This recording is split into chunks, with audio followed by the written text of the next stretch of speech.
Because if that's how you feel from receiving a response comment on the internet from someone you probably don't know, then this domain of correct sentence structure, communication, parsing, syntax, grammar is no place for you at this point in the continuum, in the now time. This is not a place for the meek. If you are easily offended, if you take things personally, if you get upset at the slightest provocation and you react to it, then the fiction has you right where it wants you. Because as John Lennon once said, once they get you mad, then they got you. So that's why I respond the way I do to some comments. Just to see sometimes how someone is going to take it. Because I'm always looking for potential students. And it's part of the vetting process. So if you come on here and say something without reading the terms and conditions, or i.e. community guidelines, which, don't lie, 99% of you have not read them, which they're readily available. When you go to leave a comment in the comments field, it says, please follow the community guidelines or some such thing. But it's there for you to read, but I bet 99% of you don't read it. And then you comment anyways. Well, you're going to get what you get. Because it is the responsibility of the contract party to read the contract. And that's where people get into trouble with mortgages and things like that. They sign off a mortgage, no matter what the format of the contract is, and then later on down the line feel like they've been screwed over when they didn't even read the contract. And now suddenly they're upset about it. You, as a contract party, are 100% accountable for reading contracts and cognizing the terms and conditions of every domain that you enter into. And, you know, those terms and conditions should be readily available, of course. If the terms and conditions have been hidden and you can't see them, or they're very hard to find, you don't understand them and you can't read them, well then it's null and void. It doesn't make a difference. But here, the terms and conditions are readily available. You just click on the community guidelines. I think there's 3 points on there I put. Read them. It's very simple. Anyways, I posted this, and it's a vetting process, because when someone gets butthurt or offended by something I say, it usually has to do with ego and pride. Probably has to do with being called out in the public. However, most people use nom de guerres on YouTube, so I don't know why they would care about being called out in the public, because nobody knows who the hell you are anyways. Most people are not like myself, who use their full correct name and their face and put all that credentialing next to what they say. That's what I do.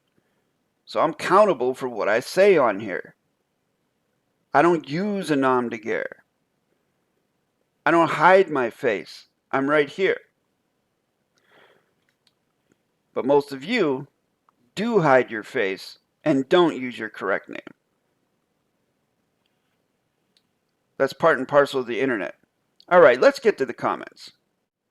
So the first comment is a comment on that post I just showed you.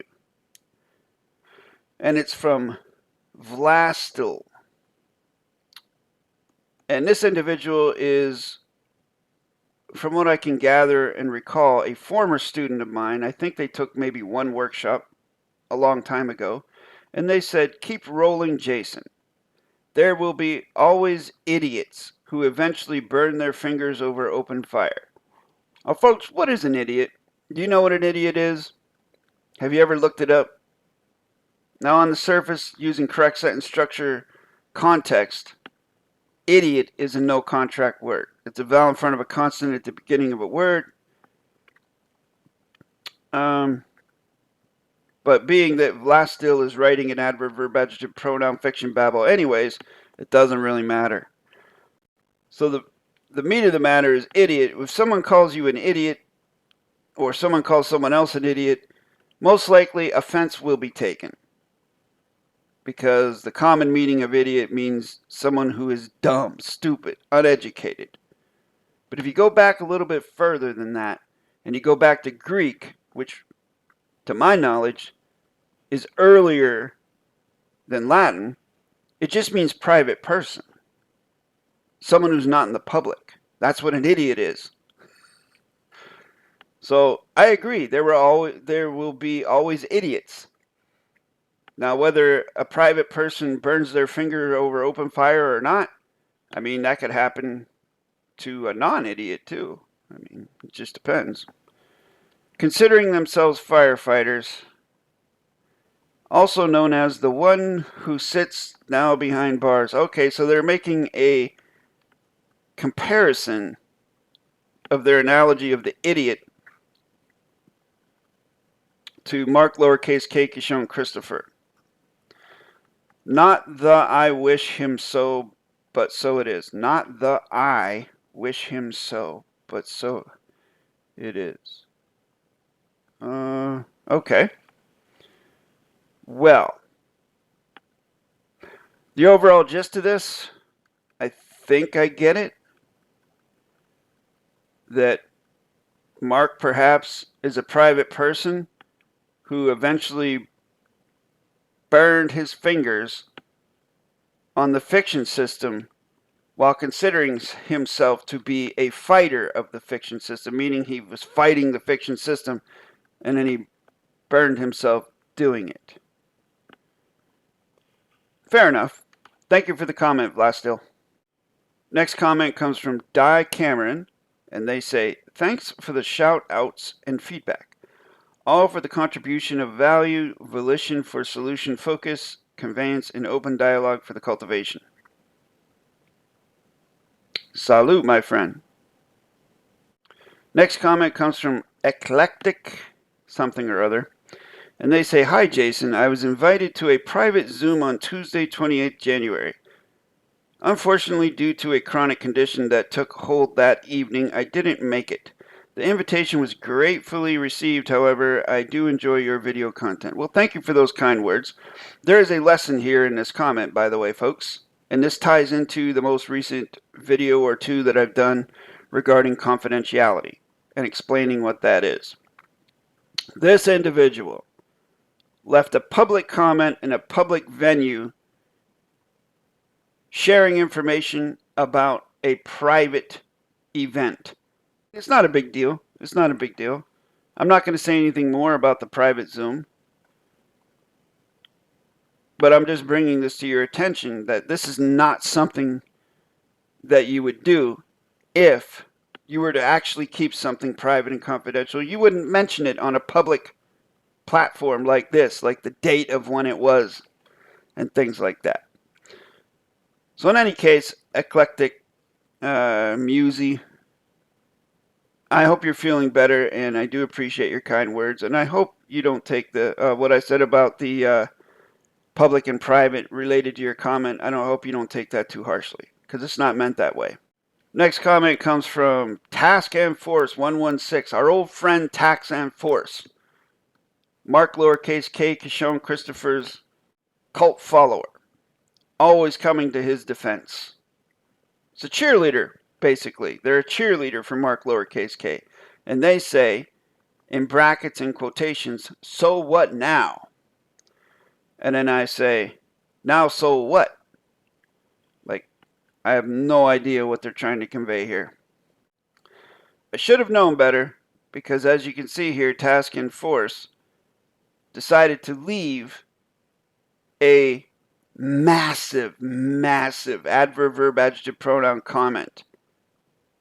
Now the other comment was in brackets and quotations. So they took themselves off the page and out of the fiction. But here you see they are fully committed to using adverb, verb, adjective, pronoun, fiction, babble, fraudulent conveyance of grammar and modification, so on and so forth. So let's see how much of this we can stand here.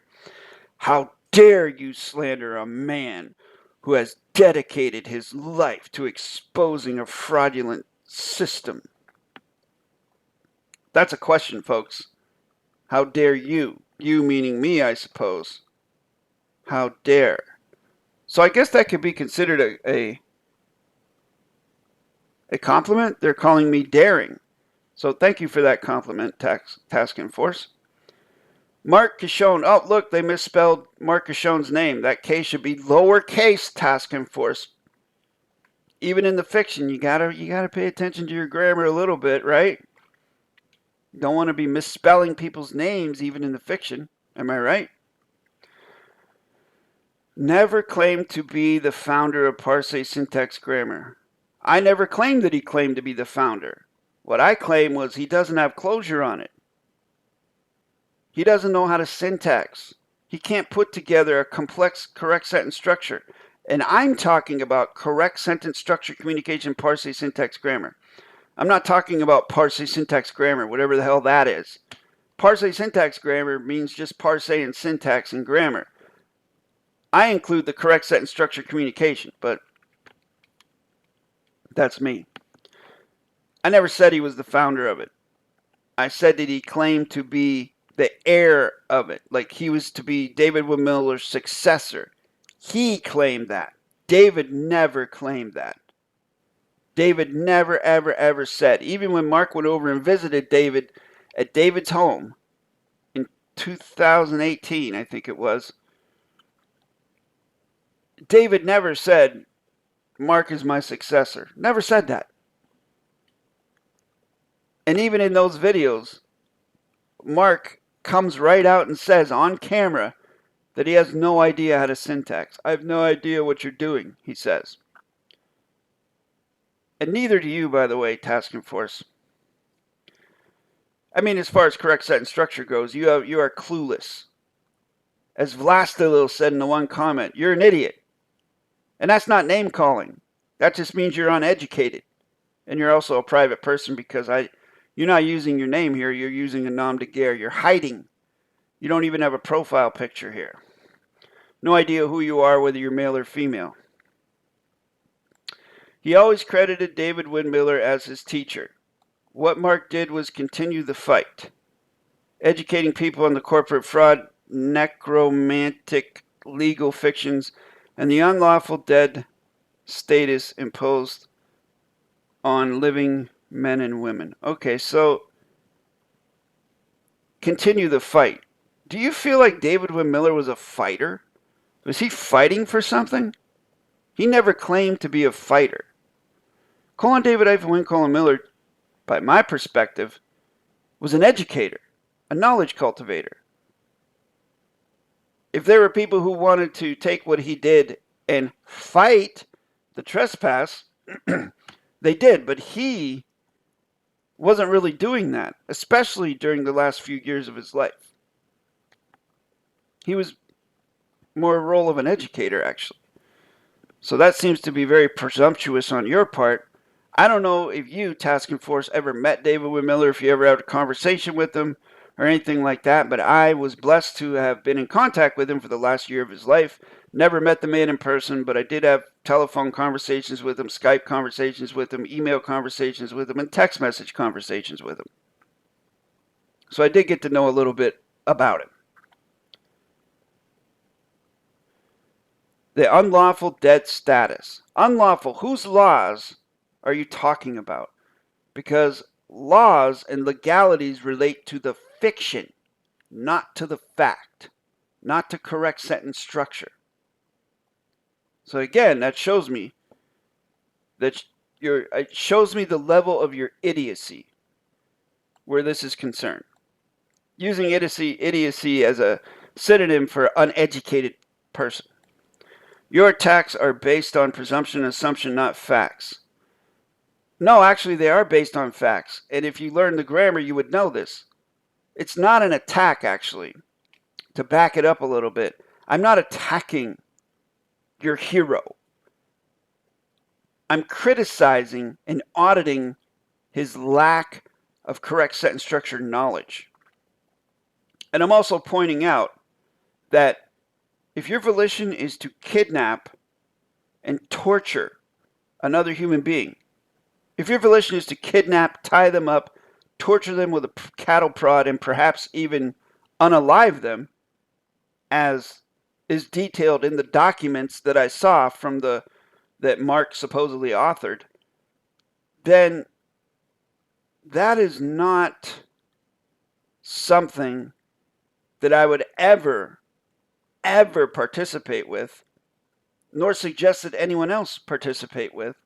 And if you're going to go out and try and do things like that, and you end up with 7+ years of a prison sentence, well, then you get what you get, and you're lucky you got only that much. Because you're a shit human being if you're going to do that to someone else. I mean, there are exceptions to that, but this is not one of them. Maxim of law. Presumptions must not be relied upon in the face of truth. Okay. Presumptions must not be relied upon in the face of truth. Well, I would recommend that you think long and hard about what you just said right there. Because you are presuming to the max. Mark never harmed anyone. Really? So you don't know the stories about the folks who actually went to prison following what Mark told them to do? You don't know the story of Leonardo Edwards and his partner and their child and what they went through with Mark? You don't know any of those stories? He never harmed anyone? How he threatened to call the cops on people? I have dozens of stories of people who were running scared from Mark because he was threatening to put them in jail, or this or that was going to happen to them. They were worried that he had some sort of power over them, which he didn't. He has absolutely no power, as you can plainly see. But it's all in perception, folks. It's all in perception. And this person's perception of Mark is, I mean, it's their own. They're more entitled to it. But it has nothing to do with the facts of the now space, or to put it in a different way, it has nothing to do with reality. Okay, I'm not going to... Goodness gracious. They go through all of these U.S. codes, maxim of law. By attacking Mark, you are engaging in libel and defamation. Your statements are neither self-evident nor based on fact. Okay. Show me. You have to show me. Give me a quote. Where did I libel and defame your hero, your Pookie? Where did I libel and defame him? I'm saying he doesn't know the grammar. I prove he doesn't know the grammar through auditing. That's not libel and defamation. That's like you saying to me, Jason, you don't know how to do algebra. You don't know how to do trigonometry. And this proves it right here. Okay, you're not libeling me. You're not defaming me. I know I don't know how to do trigonometry or geometry. That's fine. I'm okay with that. Do you see what I'm saying here? Hopefully this is getting across to you. Under Black's Law Dictionary. Oh, okay, so task and force is giving jurisdiction to the fiction. They fall under Black's Law Dictionary now. They're firmly rooted in the fiction. Mark was in prison for exposing fraud, not for any crime. Actually, he was imprisoned for conspiracy to attempt kidnapping. And that's in the document that he wrote. So there's no attack here. So unless you have first-hand verified knowledge of your words. I do have first-hand knowledge. I looked at the frickin' documents. Unless you're saying the documents are not true, they're not fact. I mean, they're written in adverb, verb, adjective, pronoun, fiction, babble, so I'm taking them in that context because Mark doesn't know correct sentence structure. So how could he write a correct sentence structure document? Now, if you want to argue facts, bring proof. Otherwise, stay silent.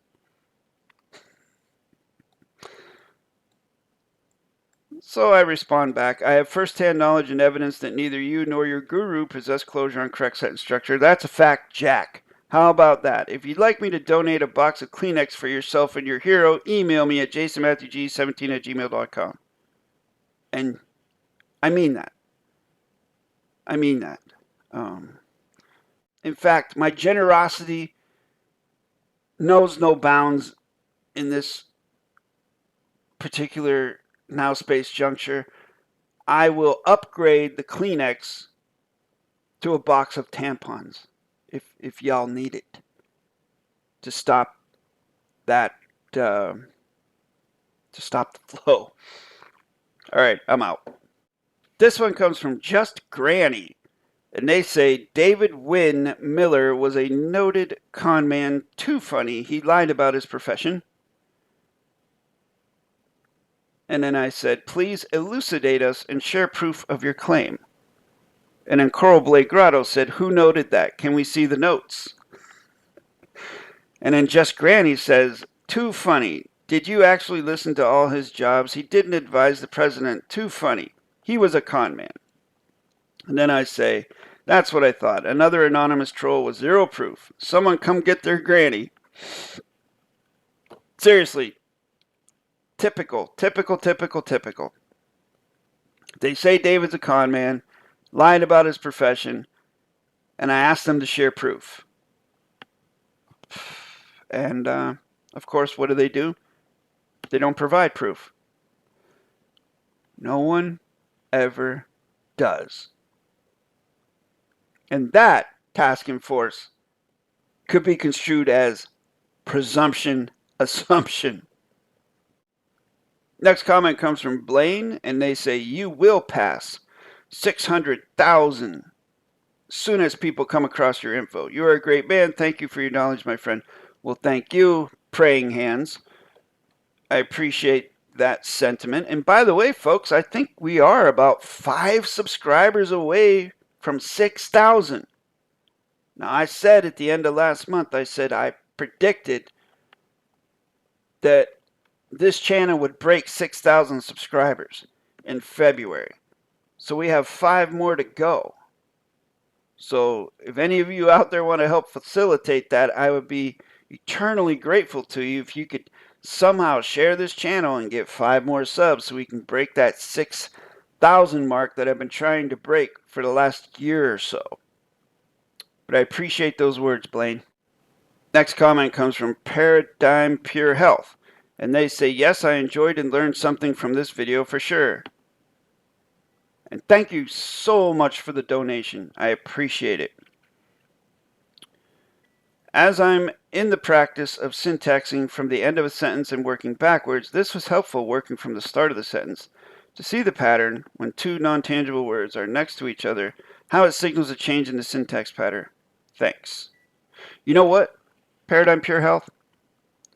When you go backwards, you see the same patterns. You will see the same patterns. It's just that if you're inexperienced with it, and even if you are experienced with it, and you go forwards, the thing that happens is you'll end up writing a number or banking a value, and then the next word you're like, oh wait, that's not right. And then you got to go back and fix it. So it's a matter of going forward, going back, going forward, going back, going forward. 1 step forward and 2 steps back. You know what I'm saying? It's sort of like that. Actually, it's more like 2 steps forward and 1 step back. But when you go backwards, when you start at the end of the sentence and go backwards, then that eliminates the backing up thing. It eliminates fixing errors like that, usually. You don't make errors like that when you go backwards, if you know what you're doing. And you know the syntax rules and all that stuff. Thank you for the comment. Next comment comes from Blaine, and they say, please keep educating us, my friend. Many of us are in need of the correct way to handle the tyranny. Keep us informed. Of course, I appreciate that sentiment, Blaine. And again, there are over 1,000 free videos on here of education, knowledge cultivation. If you view what is going on in the fiction system as tyranny, maybe a continuous trespass, then correct sentence structure is definitely something that will help you to alleviate that if you decide to get serious and learn it, which you can do. Of course, again, the 1,000 videos on this channel, but also the email address below. If you're really serious about learning this grammar, email me. Please include your full correct name and apply for a workshop, because that's the fastest way and the best way that I know of to learn it directly from a tutor. Next comment comes from SPKN Paradise. And they say, "Hi, I just want to add to the conversation. I noticed that there are words that are not positive performance. They probably don't have particles of negation such as re or contra, but the words negate positive performance in other ways. Modification. You've mentioned this before, I looked it up. The word suggests a change to its correct form versus a change from it. Oxford states, makes change without altering its essential nature. Therefore, the word does not mean to change." So they're saying that they think that modification is not positive performance. Okay, I'm just going to use a goofy ass example. Say someone is on house arrest. All right, they got their little anklet bracelet on and they can't leave the house. And something happens where a family member gets hurt. Maybe they have a heart attack. Maybe they're in the hospital. A direct family member, like a sibling or something. And the person that's on house arrest wants to go visit them in the hospital. They have to modify the contract of the terms of their house arrest. So they call the officer or whoever's in charge and say, "Hey, you know what? My sibling's in the hospital, just had a heart attack. May I please go visit them? I'm very concerned." And then, of course, they will hopefully probably say, "Yeah, go ahead. Because they're tracking them anyways. They know where they are. So they modify the contract. So that's not necessarily a bad thing. Okay, so it's all context as well. And it's fiction. Now, when we use modification in the fact, in the domain of correct sentence structure, communication, parse, syntax, grammar, now it takes on a solidified meaning. As you can see, this is my correct sentence structure, communication, parse, syntax, grammar, finite mean of the word modification. This is what I mean when I use the word modification in a correct sentence structure contract. It's positive performance in that there are no particles of negation in the word. Therefore, I may use it as a fact in correct sentence structure. And say, for the modification of this finite mean is with the claim of this corruption with the factual finite mean structure of a communication vessel structure with the break of the document testimonial continuation with the volition by an author. For an author of the volition is with the document testimonial continuation of the break with a communication vessel structure of the factual finite mean structure with this corruption of the claim with the finite mean by the modification. Long story short, it's corruption, it's a break of the continuance of the evidence, and is done with volition. That's what modification is. And that is how I use it in my correct sentence structure contracts. So technically, meaning you look it up in an etymology dictionary and things like that, it is not a negative performance word in the sense of grammar, which is what we're talking about here. Now, if you're talking about in the sense of context, that's completely different, which is also something you must take into consideration when you're looking at an adverb, verb, adjective, pronoun, fiction, babble document, or even a correct sentence structure document. That is something you have to look at. But grammatically, which is what this channel is concerned with, it is positive performance. Former negates now time forward, hence in front of before first. So in this context, I mean, in this scenario, context is very important. So yes, former in this context, relying on the etymology dictionary as a source, former could be construed as a negative conditional state. So FOR could be, you know, in the thing they're talking about here in the grammar audit, I could have put red on that one and put that as future tense. Because if it comes before something, then it's in the future, right? So I agree with that one. And again, though, as I said in the video, I couldn't really pick every single thing out. I just picked the main things that I thought that students, beginning students, would find interesting. But if I would have picked out every single thing, the video would have been hours long, for real. That's how many mistakes were in Jason Paul Grievous's correct sentence structure. Well, it's not correct sentence structure. Shouldn't even call it that. I don't know what to call it. I came up with quantum gobbledygook for Russell J. Gould, so I guess I'm going to have to come up with something else for Grievous's. And then number 3, mutual. Nativity root meaning of the word means to change, go, move. It does not suggest common ground as is perceived in the email. Well, here's another important thing for you, SPKN, paradise. If you're going to go around changing or misinterpreting, as we could say, other people's words, then you're going to have a very, very difficult time of it in the world.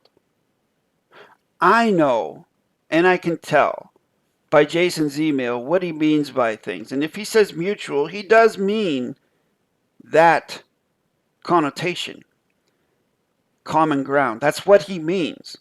I'm not going to tell him what he means or doesn't mean. Do you see what I'm saying? Because isn't the goal of correct sentence structure to create a geometric level playing field of communication and cognition? Aren't we here to be understood rather than misunderstood? So I'm not going to nitpick something like that when I know what their volition is and the meaning of the word. For example, if I say SPKN paradise, can you understand me? Are you going to call me to the carpet and say, can? Do you mean like a can of tuna? You see what I'm saying? I couldn't resist trying to certify what this individual was saying.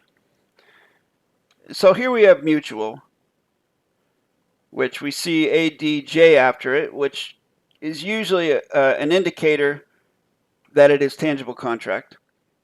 Late 15th century, reciprocally given and received. And then what they're talking about is this, right?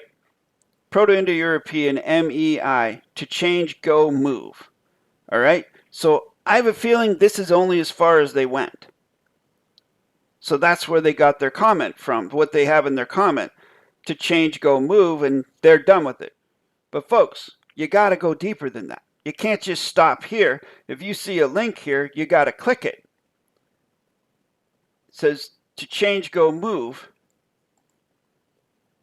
with derivatives referring to the exchange of goods and services within society. So now we're getting more into what mutual means in the modern sense. And then we go back a little bit further. It is the hypothetical source of evidence for its existence provided by Sanskrit METHATI, changes, alternates, joins, meets. Joins, meets. And then another one, perverted false. And then changed into, change, to go past, move from one place to another. Migrare, which goes into migration. Mutuous, done in exchange. Mutuous, Old Church Slavonic might, alternatively, pass by, avoid. So you do get a confusing sense of what this word means, what this root means, okay? But the connotation is there, is what I'm saying. It's not totally void from it. If all it said was to change, go, move, and there was nothing else written down here, then I'd be like, okay, they're right. But no, you have to take context. These are judge mechanics. All right? I know that the word mutual is in my dictionary, and it does have a positive performance, correct sentence structure, finite mean for it. Therefore, if you do contract with me, and I use the word mutual, and in your dictionary, you have a negative, or it's not in your dictionary maybe because you feel it's negative, well then we won't be contracting if you can't get past that. Do you see what I'm saying? It's all in the context of what's going on here. But again, let me reiterate. Comments like this, I love them because they're people who are thinking on a deeper level than most. And so that is why I implore this individual, whomever they are. Oh, wait a minute. Shantavia Trott. Okay, so they have credentialed themselves. Again, another plus. And it's an individual like this, in my mind, I feel like they are a great candidate to get closure on this grammar. Their head's where it needs to be by my perception as a tutor. They're not afraid to do work. They're always questioning things, looking at the details, very meticulous. Shantavia, whenever you're ready, contact me. Let's get this going because you have a lot of potential for this. And you've done a lot of self-work, so thank you for the comment. Final comment comes from Hulu2, and they say, as one who has not yet applied the time to learn this amazing language mechanics, they're actually grammar mechanics, but okay, yet does indeed understand the critical importance of maintaining not only its integrity, as well as one's own honor and grace, I would bet my last nickel that Jason Glass, a skill in the correct utilization of quantum grammar is second to none, and that in a world of billions of people is a gift and deserves accolade from conscious beings, of which it appears this dishonorable, self-important character, Mr. Grievous, has presented himself as clearly not among. Dare I say delusional. It's really hard for me, basically an outsider, a troll, who is fascinated by brilliance, to decide to tune in, as I will from time to time, to glean something, as I always do, from such an adept as Jason-Matthew Glass, and end up hearing about still another self-important, money-grubbing, bareback-riding fool of the quantum grammar shortcut society. Let me read that again. Another self-important, money-grubbing, bareback-riding fool of the quantum grammar shortcut society.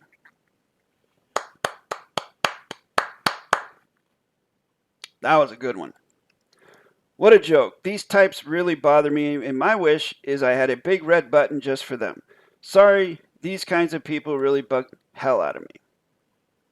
I forgive you.